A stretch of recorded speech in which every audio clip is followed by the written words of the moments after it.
함께 봉독하신 말씀 레위기 19장 37절 말씀 중심에서 지켜야 할 명령이라는 제목으로 함께 말씀을 통해 은혜 나누기를 원합니다. 지난주에는 말라기 선지자를 통해서 우리에게 주시는 하나님 경외하는 자가 어떤 복을 받을 것인가 라고 하는 것을 살펴보았습니다. 하나님께서 불로 심판이 임하실 때 거기서 우리를 심판을 면제해 주시는 하나님을 경외하는 자들이 거기서 면제받을 것을 말씀하셨고, 치료의 강선을 바라셔서 우리를 치료해 주시고 회복해 하신다라는 것이죠. 뿐만 아니라 결국은 적들을 우리 발 아래 무릎 꿇게 하고 주님의 승리에 우리도 승리자로 참여케 하시는, 즉 하나님을 경외하는 자에게 이런 은혜의 복이 약속되고 있다는 것을 우리는 늘 기억하며 끝까지 하나님을 경외하는 우리의 본분을 잘 지켜갈 수 있어야 되고, 상황이 형편이 어떠하다 할지라도 변치 않는 하나님의 경외 신앙을 간직해 갈 수 있어야 할 것입니다. 우리가 사람의 본분을 감당하기 위해서 또 한 가지가 있다면 하나님의 명령을 지키는 것이 우리의 본분이라고 하는 것을 전도서에서 분명히 말씀해 주십니다. 하나님의 명령을 지켜야만 하는 이유가 무엇인가 라는 것을 관점을 가지고 우리는 함께 살펴보길 원합니다. 먼저는 지켜야 될 명령은 절대 명령이기 때문이다, 이렇게 말할 수가 있습니다. 그 명령은 무오하다, 이렇게 말합니다. 내 모든 규례와 내 모든 법도를 지켜 행하라. 나는 여호와이니라. 절대 명령, 절대란 말은 사전적인 의미에서 대립되거나 비교될 만한 것이 없이 압도적인 상태, 이렇게 사전적으로 설명해 줍니다. 절대라는 이 말은 우리는 사람에게 붙일, 적용할 그런 용어가 아니라고 저는 생각합니다. 우리는 때로 그렇게 말하죠. 쉽게 말할 때 절대 안 돼, 절대로 안 돼, 이렇게 말합니다. 우리가 사람 절대 안 된다 하면서도 절대 하면 안 돼 하는데도 그 해도 또 되더라고요. 그러니까 사람은 절대가 없어요. 자기 주장이고 강조하다 보니까 절대 말을 쓸지 모르지만은 절대로 하면 안 돼 하는데 그렇게 말했던 걸 해도 되더라는 것이죠. 절대 안 돼 하지만 절대가 아니라 해도 되더라는 것이죠. 안 돼 해도 되고, 사람은 그저 강조사항으로 쓸지 모르지만은 사람에게 붙일 말이 결코 아닙니다. 절대로 안 된다는데 절대로 안 되는 게 아니더라고요. 그러니까 하나님께는 절대란 말을 붙일 수 있습니다. 하나님께만 우리는 이 용어 절대란 말을 붙일 수가 있죠. 그렇습니다. 절대는 사람에게 적용할 수 없어요. 사람은 왜? 그렇지 못하니까, 책임질 수 없기 때문에. 그러나 오직 하나님의 명령은, 하나님의 말씀은, 하나님의 법도와 하나님의 규례와 하나님의 율례는 절대성이 있다, 이렇게 충분히 그렇게 말을 해도 과하지 않다라는 겁니다. 왜 그렇습니까? 우리 하나님은 유일하신 하나님이십니다. 다르게 보면은 유일한 명령이라는 것입니다. 유일한 명령이라는 게 뭐예요? 이런 명령, 이런 유사한 명령이 똑같이 있으면은 우리가 어느 걸 선택해야 될지 따라야 될지 참 혼란스럽습니다. 그러나 한 가지밖에 없다는 거예요. 한 가지밖에 없기 때문에 절대란 말입니다. 그와 유사한 것도 그 동등한 것도 같이 여길 만한 가치 있는 것이 없다는 겁니다. 이사야 44장 6절에 보면은 만군의 여호와가 이같이 말하노라. 나는 처음이요 나는 마지막이라. 나 외에 다른 이가 없느니라. 우리가 처음이며 마지막이다 이렇게 말하는 것처럼 딱 한 번이죠. 처음이요 마지막이요 나 외에 다른 이가 없느니라. 다른 신이 없느니라. 오직 신으로서 우리가 섬겨야 될 하나님은 오직 본문에서 나는 여호와이니라. 구약의 여호와라는 이름으로 등장하신 우리의 하나님, 신약에서는 예수 그리스도이시죠. 그렇습니다. 그분이 그분인데 바로 그분은 세상에 유사한 신이 더 있거나 동등하시할 만한 그런 다른 신이 있거나 그렇지 않다는 겁니다. 사람들은 이 신 저 신 있는 것처럼 그런 신을 자기들이 생각해고 고안해가지고 그리고 형상화해가지고 종교가 생겨나고 그걸 섬기는 것 같이 하지만은 사실 따지고 올라가 보면 아무것도 없습니다. 없는데 있는 것처럼 그들은 이런 신, 이런 신, 저런 신 이름을 붙여가지고 정말로 있는 것처럼 섬기고 하는 어리석은 그런 모습을 볼 수가 있죠. 하나님은 분명히 단언적으로 말씀하시는데 나 외에는 없느니라. 나는 여호와다. 신이더라면 사람들에게 여호와란 이름으로 계시하신 그 하나님, 그분이 독보적이고 유일하시다. 그리고 그분이 하시는 말씀은 유일한 말씀입니다. 유사한 말씀이 있지 않습니다. 그러므로 주님께서 하시는 말씀은 하나님은 유일하시고 그 하시는 말씀이 유일한 명령이기 때문에 딱 한 가지밖에 없기 때문에 절대성이 있다, 절대 명령이다라는 겁니다. 비슷한 것이 유사한 것이 있으면 우리도 혼란스럽습니다. 그러나 없다는 겁니다. 없는데 따질 일이 뭐 있습니까? 없는데 다른 걸 찾을 길이 뭐 있습니까? 호황때 가서 다른 데 찾아갈 필요가 없다는 겁니다. 이사야 46장 9절에서도 나는 하나님이라 나 외에 다른 이가 없느니라. 나는 하나님이라 나 같은 이가 없느니라. 하나님께서 이렇게 유일성에 대해서 사람들에게 이렇게 계시하고 반복적으로 말씀해 주십니다. 하나님은 유일하시다. 나 같은 이가 없다. 나밖에 없다. 그렇게 말씀하셔도 사람들은 자꾸만 있는 것처럼 없다고 하는데도 더 다른 신을 만들어가지고 숨기고자 하는 어리석은 인생들이 얼마나 많은지 몰라요. 우리 하나님은 유일하신 하나님이십니다. 유일성이 있어요. 그래서 그가 하시는 말씀도 유일하다는 것이죠.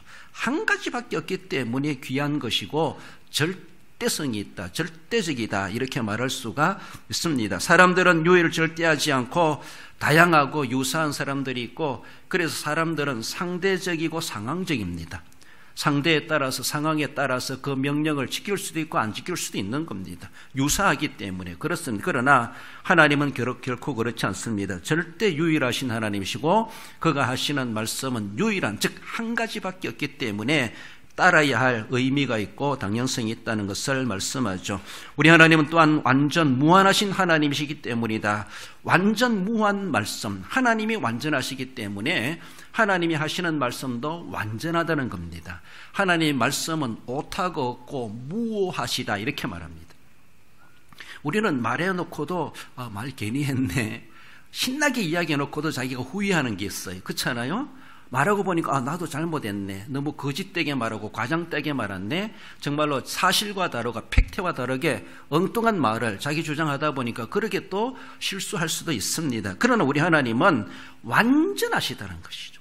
완전하시, 그 말씀하심에 대해서도 우리에게 명령하심에 대해서도 완전하시고 실수하실 하나님이 결코 아니시다라는 겁니다.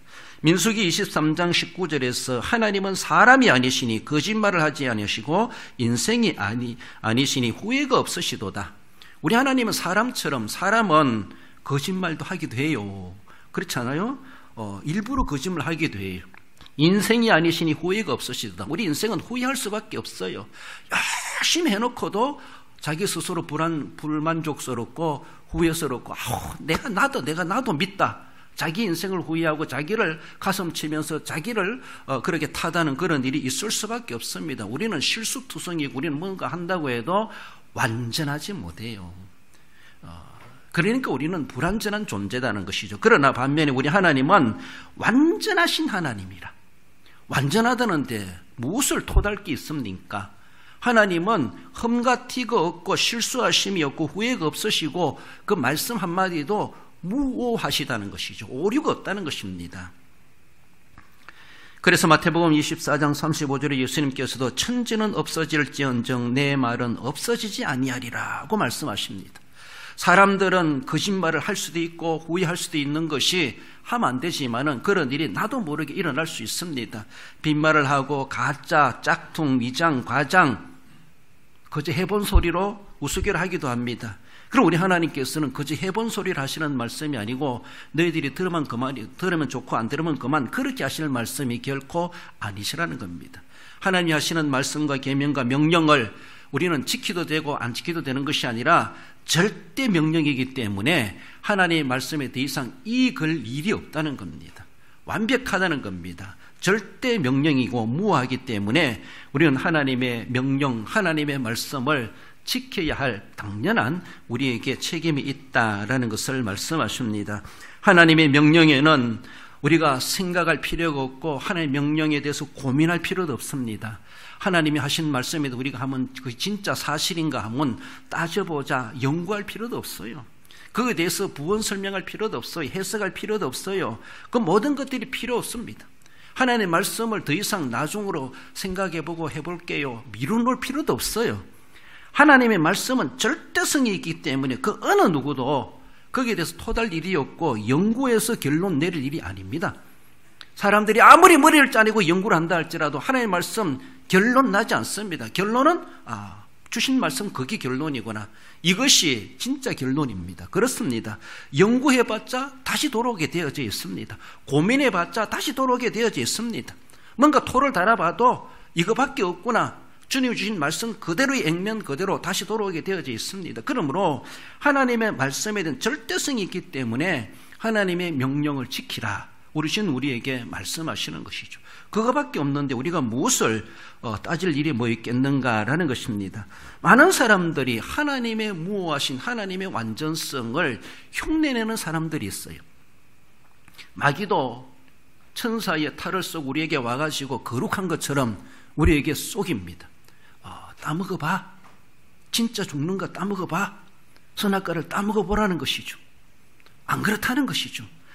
실험해보라는 것이죠. 한번 해보라는 것이죠. 하나님이 정령 죽으려 했는데 진짜 죽는 거 해보라는 것이죠. 마귀는 자꾸만 우리들 하여금 하나님의 절대성에 대해서 흠집을 내가지고 우리로 하여금 자꾸 고민하게 만들고 연구하게 만들고 한번 해보게 만드는 이런 유혹거리를 우리에게 계속 도전해 옵니다. 하나님의 말씀의 절대성을 무너뜨리려고 하는 그런 관계, 그런 속임수를 그럴듯하게 다가옵니다. 세상에서도 나는 무호하다, 나는 완전하다 주장하는, 그러다 보니까 그런 사람들이 교주가 되고 이단이 되고 적그리스도가 되고 또 거기에 홀딱 넘어가가지고 그걸 따르고 추종하는 사람들이 얼마나 많은지 몰라요. 얼마나 어리석은지 몰라. 나 외에는 없고 나 같은 이가 없다. 하나님이 그렇게도 말씀하심에도 불구하고 하나님 같은 분이 우리 교주도 같은데요. 얼마나 어리석은지. 대먹지 못한 그런 일들을 주장하면서 하나님 흉내내는 사람들이 얼마나 많은지 몰라요.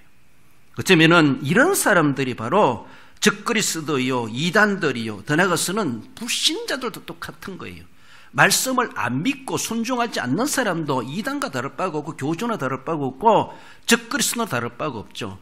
유일하신 하나님의 명령임에도 불구하고 그 명령을 내가 안 지키고 밀어놓고 안 믿고 안 따른다. 이단과 다를 바가 뭐 있습니까? 그렇지 않습니까? 자기가 하나님인 양 하나님 말씀 주심에도 불구하고 그 말씀 못 믿고 못 따르겠다는 것이죠. 안 따르고 있잖아요. 그 명령을 지키지 않는 그 자체가 하나님은 마귀나 이단이나 적그리스도나 똑같이 취급되는 거예요. 안 믿는 불신자나. 우리 하나님의 말씀에 대한 더 이상 토달 일이 없습니다. 생각하고 고민할 필요도 없고 내일로 미뤄둘 필요도 없습니다. 그 말씀을 지키라고 주셨고 지켰을 때에 하나님이 영광 받으신 것만이 아니라 우리에게 그만한 대가가 있고 은혜가 있고 복이 있다고 하는 것을 분명히 말씀해 주시고 그 말씀을 우리 행동과 우리의 삶을 제한시키기 위해서 주시는 것이 아니라 도리어 무지몽매한 우리들에게 눈이 뜨여지게 하고 복을 받을 길을 알게 하고 하나님이 뭔가 더 주시고자 하시는 신령한 은혜를 위하여서 그 길을 제시해 주는 겁니다. 그렇습니다. 교통법규가 왜 있습니까? 운전은 이렇게 해야 된다고 운전 룰이 왜 있습니까? 그렇게 해야만이 안전하고 목적지를 갈 수 있기 때문에 난 그렇게 안 하고 싶어요. 내 마음대로 갈래요. 가보세요. 어떻게 되는지. 그렇지 않습니까? 하나님이 우리에게 인생에 대해서 이렇게 살아라, 이렇게 해라 우리에게 주시는 하나님의 명령에 대해서 굳이 빗나가게 할 필요가 없다는 것이죠. 해본들 결국은 다 얻어 터지고 다시 제자리로 돌아오게 되는 것이 정상이라는 것이죠. 하나님의 지켜야 될 말씀은 절대 명령, 무한 말씀이기 때문에 지켜야 될 하나님의 말씀, 그것이 우리에게 본분이고 우리의 살 길이고 생명이라고 하는 것을 말씀하십니다. 나아가서 지켜야 될 명령을 왜 지켜야 합니까? 반드시 성취되는 말씀이기 때문이다. 이렇게 말할 수가 있습니다. 완전성이 있어요. 마태복음 5장 18절에 보면은 진실로 너희에게 이르노니 천지가 없어지기 전에는 율법의 1.1획도 결코 없어지지 아니하고 다 이루리라. 이 율법은 하나님의 계시의 말씀을 우리에게 말씀하십니다. 우리가 가지고 있는 성경이라고 말할 수가 있죠. 1.1획이라도 거기에 받침 하나라도 제거할 수 없고 그 주어진 말씀 그대로 분명하게 없어지지 않고 완벽하게 이루어질 성취될 하나님의 약속의 말씀이다. 다 이루리라. 그렇습니다. 어떤 건 이루어지고 어떤 건 안 이루어진다. 그럼 우리가 더 혼란스러워요. 그렇잖아요. 무엇을 따르라는 겁니까? 무엇을 믿으라는 겁니까? 반은 따라도 되고 반은 안 따라도 된다. 이런 것이 아니라는 거예요. 다 이루려고 하니까 우리가 고민할 필요 없어요. 하나님 말씀 어느 걸 따라야 됩니까? 어느 게 진짜입니까? 어느 것이 성취될 말씀입니까? 우리가 연구할 필요도 없고 고민할 필요도 없어요. 너무나 감사하게도 하나님께서는 말씀을 하시고 다 이루어진대. 그럼 그 다를 믿으면 돼. 그렇지 않습니까? 얼마나 쉽습니까? 거기서 골라서 믿어야 된다라고 하면 우리가 고르는 것도 힘들고 골라봤자 허탕치는 것도 많을 텐데 우리는 너무나 감사하게도 하나님이 말씀 주신 것은 다 그대로 된대. 그러니까 다 믿으면 돼요. 다 믿으면 얼마나 쉽습니까? 하나님의 말씀엔 그렇게 말씀하신 이유와 분명한 목적이 있습니다. 그래서 하나님의 말씀은 다 짝이 있다. 때가 되면 이루어진다. 이렇다는 것이죠. 이유와 목적이 있어요. 그렇습니다. 우리가 오늘날의 시대를 탄핵 정국이다 이렇게 말하는데 우리 윤석열 대통령이 왜 계엄령을 선포했을까? 이유가 있어요. 목적이 있어요. 이유와 목적이 분명히 있죠. 그렇지 않습니까? 사람마다 그 이유와 목적을 자기의 정치 성향대로 해석할지 모르지만은 대통령이 분명히 담화를 통해서 이유를 말하지 않습니까? 못 믿는 사람은 못 믿어요. 또 선거 부정이 있었고 거대 야당의 행포와 탄핵, 줄탄핵이 있었고 국정 마비가 있고 나라를 망하게 하는 강도짓을 하는 카르텔의 그들의 장난들, 그것 때문에 나라가 망해져 가고 있고 아직도 망하지 않는 것이 이상할 정도로 그를 여길 만큼 모든 나라의 정보를 알고 있는 대통령이 생각할 때 계엄을 내릴 수밖에 없는 분명한 이유가 있다는 것이죠. 나라를 살리기 위하여서는 주사파, 중종, 종북 세력들, 친북, 친중, 사실 친북, 친종이 나쁜 건 아니에요. 그러나 나라를 생각지도 않고 초국가적인 친북, 나라는 걱정하지 않고 친중, 종북, 종중, 나라는 생각하지 않고 도리어 북한을 더 위하고 중국을 더 위하는 것이 그게 무슨 순위가 맞습니까? 그들과 친하게 지낼 필요가 있어요. 우리 나라를 위한다면은. 나라를 지켜가는 가운데서 우리는 친하게 지내야 되죠. 친일도 필요하고 친미도 필요합니다. 우리 나라를 위하여서. 그런 나라를 무시하고 나라를 능가하는 그런 모습에서 미국인들 그렇게 우리는 친할 수 없어요. 우리를 망하게 한다라면. 그렇지 않습니까? 분명한 이유가 있어요. 계엄을 내릴 만한 이유가 있어요. 목적이 뭡니까? 나라가 망해져 가는 걸 눈으로 보고 있을 수가 없다는 것이죠. 자유 대한민국을 재건해야 되겠다는 것이죠. 목적이 있어요. 그 목적을 분명히 목적대로 알아야 되는데 이상하게 해석하고 이상하게 바라보니까 못 믿고 못 따르고 도리어 내란이라고 생각하는 거예요. 내란이라고. 진짜 내란이 뭡니까? 대통령이 또 올라갈 자리도 없는데 무슨 내란입니까? 대통령 끌어내리고 지가 대통령 하려고 하는 게 내란이지. 정권을 잡지 못한 당이라고 해서 정권을 잡으려고 하는 그런 온갖 카르텔, 온갖 강도질을 하는 것이 내란이지 뭡니까? 대통령이 왜 계엄령을 선포했는가? 그걸 알려고 하지 않고 헌법재판소에서는 끄집어 넣으려 했는지, 군대가 몇 명이 갔는지 쓸데없는 걸 가지고 논쟁하고 그걸 가지고 지금까지 따지고 있어요. 왜 그렇게 군대를 보내야 했는지, 왜 계엄령을 내렸는지 그 이유에 대해서는 살펴보지도 않고 분명히 이유가 있고 목적이 있어요. 분명히 그것을 우리는 분명히 그것이 대통령이 잘못 판단했다는 분명히 판단해야 되죠. 정죄해야 되죠. 그러나 따지고 보면은 이해될 만한 일이 충분히 있지 않습니까? 정말 이 사람이 욕심을 가지고 했는가, 진짜 나를 위해서 자기를 희생하려고 했는가를 그걸 분명히 분별해야 되는데 우리 하나님께서 말씀하실 때 분명한 이유가 있고 목적이 있습니다. 하나님이 말씀하심에 대해서 우리는 그 정도를 다 이해할 수 없어요. 그 이유도 목적도 우리는 다 그만한 영적 정보도 없고 영적 권세도 없고 영적 능력도 없어요. 그러나 하나님 우리에게 무지몽매한 우리에게 그렇게 말씀하십니다. 천지가 없어질지언정 내 말은 하나도 없어지지 않는다. 그 말은 너희들이 믿든지 안 믿든지 따르든지 안 따르든지 그대로 되어버린다는 거예요. 세상의 계엄령과 대통령 계엄령 이것은 국민들이 안 따라주면은 속된 말로 실패로 끝날 수가 있어요. 이유도 무시되어지고 목적대로 안 될 수가 있어요. 국민들이 안 따라주면은. 그리고 하나님은 달라요. 우리 하나님은 온 세상 사람들이 다 안 믿어주고 다 안 따라도 하나님은 말씀하신 대로 이루시게 합니다. 이거는 하나님 독단적으로 하시는 거예요. 유일하신 하나님이에요. 사람들의 도움을 받아가지고 사람들이 협조를 받아가지고 군중들이 협조해야만이 하나님의 하신 말씀이 성취되는 것이 아니라는 거예요. 그래요. 우리 대통령의 계엄령은 절대성이라고 말할 수 없지만은 우리 하나님의 말씀은 절대하는 절대는 믿어도 안 믿어도 사람들이 따라주든지 안 따라주든지 가서 집회를 하든지 말든지 하나님의 말씀은 이미 선포된 말씀 그대로 당연하게 때가 되면 이루어진다는 거예요. 이루어지지 못하게 할 자도 아무도 없다는 거예요. 하나님이 노아야 내가 홍수로 세상을 썰어버리겠다. 누가 막겠습니까 그거를? 누가 막겠어요? 저는 우리나라를 보면서 정말로 우리나라 이렇게까지 됐는가? 노아 홍수를 저는 생각했어요. 하나님 썰어버리리라. 하나님의 계엄령이 홍수 심판이었어요.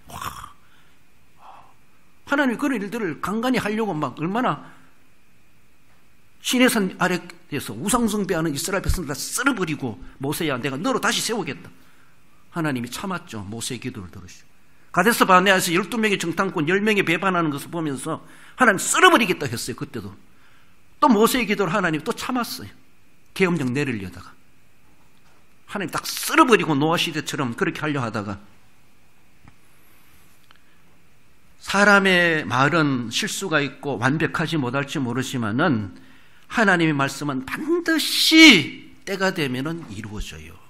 그 말씀에 그 누가 나는 그래도 못 따를 거예요. 나는 못 지킬 거예요. 해보세요. 어떻게 되는지. 내가 안 믿은 대로 성취 안 되면은 그나마도 다행이겠지만은 그 하나님의 말씀은 아니라는 거예요. 하나님의 말씀은 다 이루리라. 덜 이루라도 아니에요. 다 이루리라. 그래서 누군가의 복종을 요구하지도 않아요. 누군가의 협조를 요구하지도 않아요. 군중들이 모여서 집회를 해달라, 호응해달라. 주님 그것도 말하지 않아요. 주님은 누가 믿든지 안 따르든지 호응하든 안 하든 하나님은 말씀하셨고 그 말씀이 때가 되면 다 이루어진다. 이루어진다는데 어떡합니까? 그걸 누가 맡겠습니까? 세상 종말을 이랬다. 예수님 믿으면 구원받는다. 안 믿으면 지옥 간다. 영원의 형벌을 당한다. 믿든지 말든지 하나님 때가 되면 그렇게 우리에게 개인에게 역사 속에 성취되고야 만다는 거예요. 그러니까 믿는 자가 복 있는 자고 못 믿는 자가 불행한 자예요. 사람들이 협조해 주기를 하나님은 바라지 않지만 그러나 때로는 하나님이 실제로 그것이 이루어지는 것을 가지고 하나님은 선택된 백성들 사람들을 통해서 거기에 동참케 하시는 그런 사례들이 많습니다. 말씀드린 것처럼 노아 홍수를 위해서 하나님은 노아 가족을 선택하셨어요. 노아에게 준비하게 하셨죠. 실제로 이루어졌잖아요. 그렇지 않습니까? 선민 공동체를 세우기 위해서 하나님은 아브라함을 하나님은 소명하셨어요. 선민의 공동체를 내가 세워야 되겠다. 그래서 아브라함을 하여금 그 일에 동참케 하셨어요. 아브라함이 거절했다라면 딴 사람이라도 불러가지고 선민의 조상 삼았을 거예요. 그러나 아브라함은 갈 바를 알지 못하고 하나님의 말씀에 순종했어요. 그래서 선민의 조상이 됐어요. 아브라함이 거절하면 하나님의 계획에 실패되느냐? 아니라는 것이죠. 선민의 국가를 세우기 위하여 하나님은 이스라엘을 하나님은 선택하셨어요. 에서가 아니라 야곱을 선택하셨어요.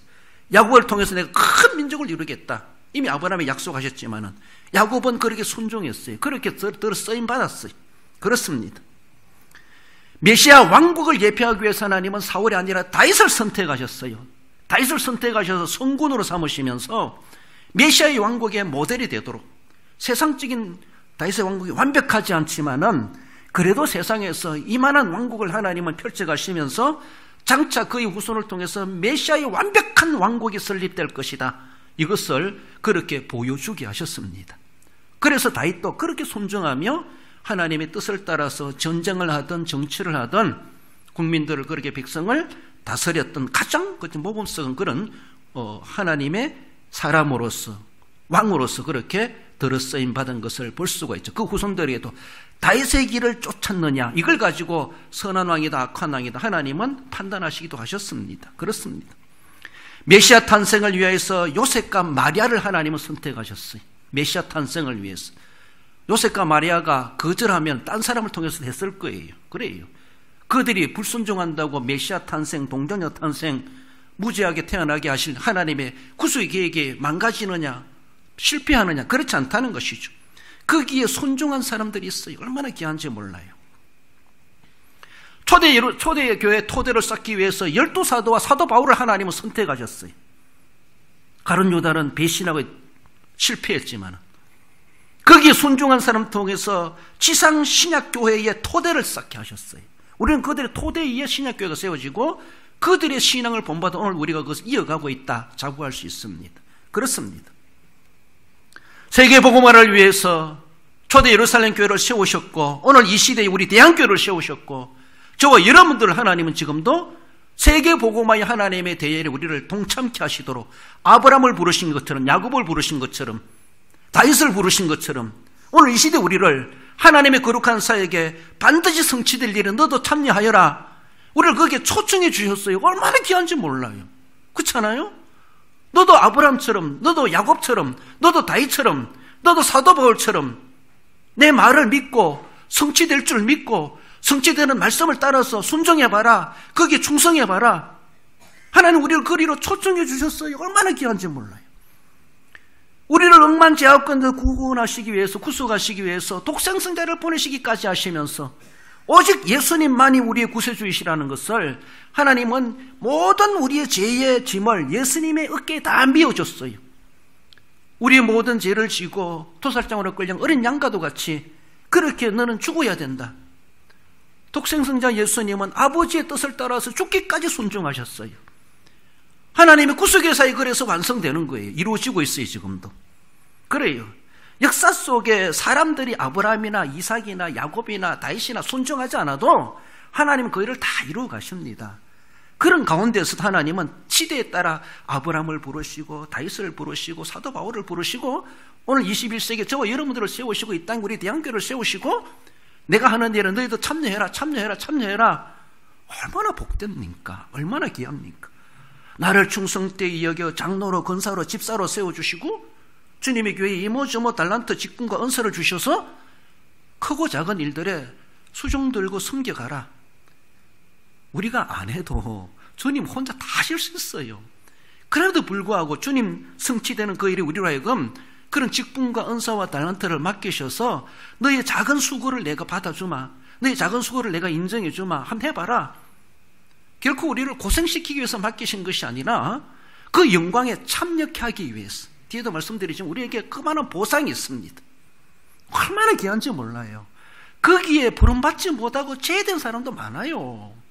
그런데 얼마나 우리가 무슨 행운하라고 우리가 무슨 복이 있다라고 이렇게 주님을 알고 오늘 이 시대에 우리 주님을 믿고 살아가며 있어가지고 아브라함이 부르습니까? 다윗이 부르습니까? 우리가 똑같은 영광을 누리고 있다는 것이죠. 하나님의 말씀이 성취되는 그 완전성에 대해서 우리가 불완전하지만 우리 같은 것이라도 하나님은 들어 써주시고 함께 해라. 너희들이 탄핵 반대 집회 안 해도 다 그래 된다 이렇게 되는 것처럼 사람들이 많이 모이고 군중을 봐야 하나님 해결해 주는 것이 그런 게 아니라 한 사람도 협조 안 해도 하나님은 다 행하십니다. 그렇지만은 거기에 아브라함을, 야곱을, 다윗을, 사도 바울을 우리들을 거기서 부르셔서 동참케 하신다고 하는 것이 얼마나 귀한지 몰라요. 얼마나 귀한지. 그래서 하나님 나 같은 것이라도 들어 쓰시기 위해서 그런 길에 나를 참여케 하십니까? 하나님 말씀이 성취되는 일에 내가 협조 안 해도 내가 안 도와줘도 하나님 스스로가 다 이루실 그 일에 대해서 우리를 거기에 참여케 하십니다. 우리는 정말 감지덕지해야 되고 구원받은 것만도 감사한데 나 같은 것에 이런 직분을 맡기셨습니까? 거기에 늘 충성되이 여겨서 하나님 앞에 늘 나는 불취한 종입니다. 이런 자세로 늘 주님 앞에 충성밖에 할 게 없다. 우리는 그렇게 생각할 수밖에 없습니다. 이사야 40장 8절에서도 푸른 마르고 꽃은 시드나 우리 하나님의 말씀은 영원히 서리라. 반드시 세워지고 그 어느 누구도 말씀 하나, 기퉁이 하나, 받침 하나도 허물을 자가 있을 수가 없이 하나님 반드시 이루시고야 마신다. 그 명령을 우리에게 주시고 성취될 말씀에 너도 거기에 순종해라. 거기에 복종해라. 거기에 협조해라. 우리에게 부르심에 대해서 반드시 지켜야 될 명령이심을 말씀하십니다. 마지막으로 지켜야 될 명령의 이유가 무엇입니까? 하늘의 보상이 있습니다. 마태복음 5장 12절에 보면은 기뻐하고 즐거워하라. 하늘에서 너희의 상이 큼이라. 너희 전에 있던 선지자들도 이같이 박해하였느니라. 박해를 당한다 할지라도, 위협을 당한다 할지라도 기뻐하고 즐거워할 수 있는 이유가 무엇입니까? 하늘의 상이 크도다. 올림픽에 나가는 선수들이 죽을 고생을 하면서 훈련하는 게 뭐예요? 올림픽 가면 금메달 딸 수 있다. 이거 한 가지. 그거 가도 안 돼 라고 하면 뭘 합니까? 죽을 고생을 해도 죽을 고생보다 더 빛나는 영광이 있어요. 그거 있기 때문에 죽도록 훈련하는 거예요. 막 땀을 흘려가며 피를 쏟아가면서 매를 맞아가며 요거도 먹으면서. 우리가 왜 박해를 당해도 기뻐하고 즐거워하는 거예요? 오늘의 박해는 장차 나타날 영광에 좋게 비교할 수 없는 그 영광이 생각하니까 오늘의 박해와 핍박과 고난과 억울함과 내가 손해보는 것은 사실 그 영광을 생각할 때 아무것도 아니구나. 이렇게 그때 가면 우리가 알겠지만 지금은 그게 눈에 잘 안 보이니까 나만 고생하는 것 같고 나만 그렇게 손해보는 것 같지. 예수 믿으니까 양보하는 것이 억울하게 느껴질지 모르지만은 분명히 하나님은 하늘의 보상으로 우리에게 갚아주실 것을 말씀하십니다. 상이란 말은 미스도스란 단어인데 품삯, 임금, 보상, 우리가 행한 일에 대한 보수, 사례 이렇게 말을 할 수가 있죠. 계시록 22장 12절에서도 보라 내가 속히 오리니 내가 줄 상이 내게 있어 각 사람에게 그가 행한 대로 갚아주리라. 어떻게 행했느냐? 금메달, 은메달, 동메달이 있는 것처럼 실력대로 점수대로 남긴 대로 주시는 것처럼 우리 하나님께서도 각각에게 주실 상을 하나님은 예비해 두고 반드시 상이 있다. 그것을 말씀하십니다. 할 수 있으면 우리가 금메달 떼야 되지 않겠습니까? 의의 멸류관을 받아야 되지 않겠습니까? 하나님 예비해 두고 계십니다. 그렇습니다. 그래서 우리가 행한 대로 심은 대로 반드시 하늘에 보상이 있다고 하는 것을 말씀하죠. 나 같은 것을 구속하시고 구원하셔서 하나님의 자녀심으로 삼은 것도 감사한데 상 받을 수 있는 선수로 우리를 발탁해 주셨어요. 국가대표 되는 게 쉽습니까? 올림픽 선발에 그 선수 국가대표 태극기 다는 것이 쉽습니까? 나 같은 것을 그렇게 하나님 나라 국기를 달고 다른 박질할 선수로 우리를 발탁해 주셨다는 것이죠.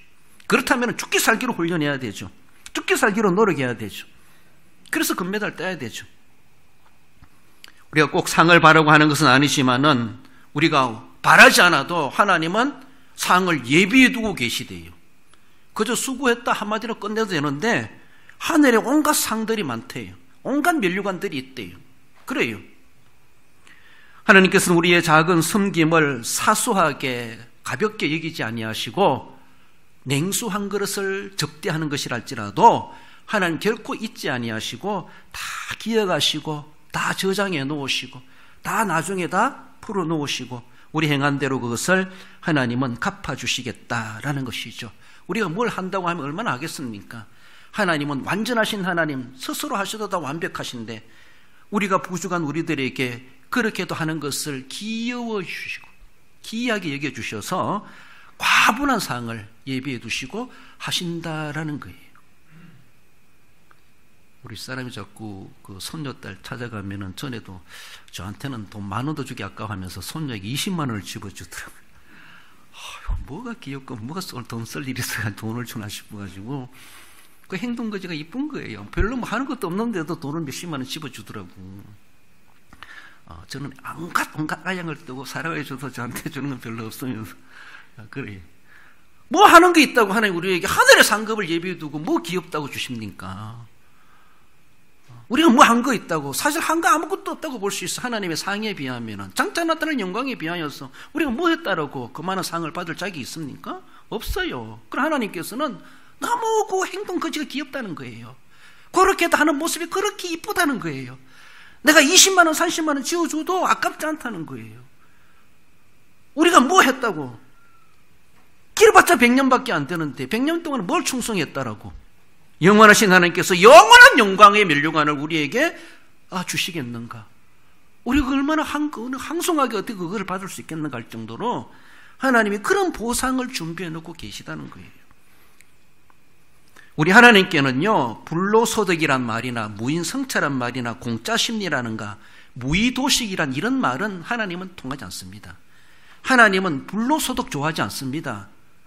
일도 하지 않고 소득이 있기를 바라지 마세요. 무인성차, 돈 안 내고 차 탈라 하지 마세요. 남이 하는 일을 그 이름만 올려놓고 나도 뭐 했는 것처럼 그게 무인성차도 아무것도 안 했으면서 영광을 받으려고 하는 것. 공짜심리, 뭔가 자꾸 누가 주기를 바라고 베푸는 것보다 뭔가 얻어먹기를 바라는 것. 무의도식, 일도 하지 않고 밥은 새때 잘 먹으려고 그래. 그렇죠. 이런 모습들, 하나님은 그런 말들, 그런 행위들, 그런 사람들 하나님 별로 안 좋아합니다. 우리들에게 작은 수고라도 해봐라. 그렇죠. 뭔가 한년 신용이라도 해봐야 되지. 하나님은 그런 말들 통하지 않습니다. 그런 사람들을 분명하게 색출해내십니다. 행한 대로. 사람들은 속일 수가 있어요. 가짜도 있어요. 위선이 있을 수 있고 과장도 있을 수 있어요. 그런 하나님께는 통하지 않아요. 내가 남들이 알아주든 말든 하나님은 아신다. 오직 하나님만 생각하며 기도하고 찬송하고 예배하고 헌금하고 구제하고 선교하고 내가 선행을 베풀고 모든 것 깜깜한 밤에 했는 것도 다 아십니다. 남모르게 한 것도 아십니다. 내가 오른손을 한 거 왼손은 모를지라도 하나님은 다 아십니다. 한편 의인들에게는 보상이 있지만은 이 보상이 있다는 또 반대적인 모습에서는 하나님의 징계도 있다 이 말입니다. 상 받을 자에게 상을 주시지만은 악인들에게는 하나님은 벌을 내리시겠다. 하나님은 이런 양면성이 있어요. 구원도 있지만은 멸망도 있어요.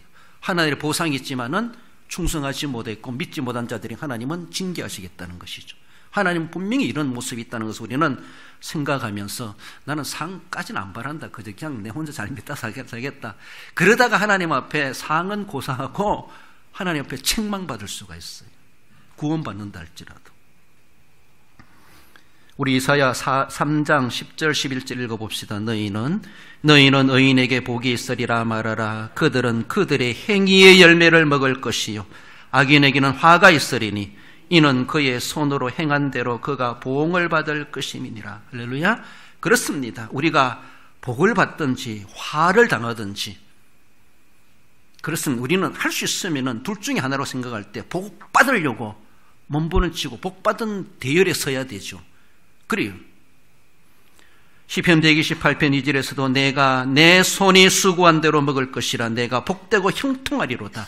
한마디로 그 앞에 말씀 여호와를 경외하는 자에게 하나님의 말씀을 순종하는 자에게 우리가 손으로 수고하는 일이 결코 헛되지 아니하고 과일이 익기 전에 떨어지지 않게 하시고 재해를 당하지 않게 하시는 내가 복되고 복형통하리로다. 하나님 이런 세상에서도 우리는 주신 하나님의 보상이 있고 뿐만 아니라 세상에서 다 받지 못한 상이라 할지라도 하늘에 가서 우리가 받을 상이 분명히 과분하게도 준비되고 있으므로 그 말씀을 지킬 만한 이유가 있고 목적이 있다는 것입니다. 우리는 분명히 그러므로 하나님을 경외한다라면 하나님의 말씀을 지켜가는 본본의 책임을 우리 신실히 감당해 가야 할 것입니다. 말씀을 맺습니다. 우리 성도 여러분, 하나님의 절대 명령을 지키는 것이 우리의 본본임을 기억하며 우리의 사람의 본분된 무엇을 하나님을 경외할 뿐만 아니라 그 명령을 지켜가는 것, 창조주를 기억할 뿐만 아니라 그 명령을 지키는 삶을 분명히 우리가 본분 있게 감당해 내야 할 것입니다. 반드시 성취될 말씀을 지키는 본분을 감당하는 자 되어야 할 것입니다. 지킨 대로 하늘의 상을 보상이 있다는 것을 늘 기억하며 그 상을 사모하고 그 상을 받기에 부끄럽지 않는 하나님의 징계와 책망이 아니라 하나님의 위로와 칭찬과 하늘의 보상을 받기 합당한 본분 있게 살아가야 할 것입니다. 명령을 지킬 본분에 충실하는 성도로서 모두가 다 주님 앞에 정말 영광스러운 구원에 참여하게 복된 우리 성도 여러분들 되시기를 주님의 이름으로 축원드립니다.